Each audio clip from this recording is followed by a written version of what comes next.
ఆ తర్వాత 2006లో విద్యలో వచ్చింది రిజర్వేషన్. ఇక కొట్లాడంగా మరి సోనియమ్మ రాజ్యం వచ్చింది. సోనియమ్మ రాజ్యంలో 2011లో కులగణన చేస్తామని చెప్పి మొదలుపెట్టిండ్రు. 4500 కోట్ల రూపాయలు ఖర్చు పెట్టిండ్రు, కులగణన చేసిండ్రు. కానీ ఆ రిపోర్ట్ మాత్రం ఇంతవరకు బయట పెట్టలే. ఎందుకోసం భయం? మనం ఎంతమంది ఉన్నామో తెలిస్తే అంత వాటా ఇవ్వాల్సి వస్తుందని భయం తప్పితే ఇంకొకటి ఏమీ లేదు.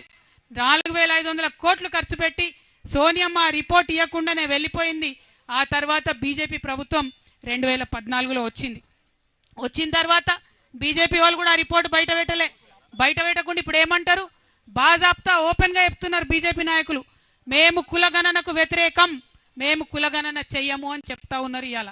అట్లా అని చెప్పి సుప్రీంకోర్టులో కూడా వాళ్ళు అఫిడవిట్ వేసిండ్రు. ఇవన్నీ ఎందుకు చెప్పుకుంటున్నామంటే రెండు జాతీయ పార్టీలు, అది కాంగ్రెస్ కావచ్చు బీజేపీ కావచ్చు, అడుగడుగున బీసీలకు అన్యాయం చేసిరు తప్పితే ఎక్కడ కూడా న్యాయం చేయలే. ఇవాళ నేను ఇప్పుడు చెప్పినటువంటి విషయాలన్నీ ఏ ఒక్కటి అవాస్తవమైనా నేను రాజకీయాల్లోంచి శాశ్వతంగా తప్పుకుంటానని చెప్పి ఛాలెంజ్ చేస్తా ఉన్నా కాంగ్రెస్ పార్టీకి, బీజేపీ పార్టీకి.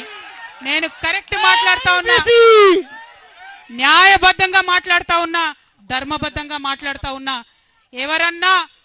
ఎవరన్నా ఈ భారతదేశంలో బీసీలకు న్యాయం చేసిరంటే అది కేవలం ప్రాంతీయ పార్టీలు మాత్రమే.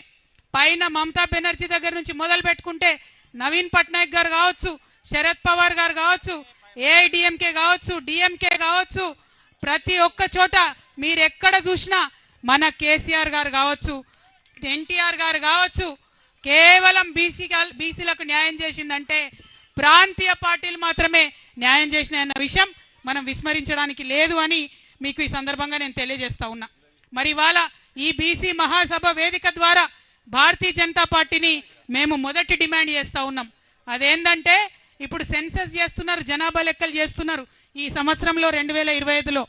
తప్పకుండా దాంట్లో కులగణన చేయవలసిందిగా భారతీయ జనతా పార్టీని నేను డిమాండ్ చేస్తూ ఉన్నా.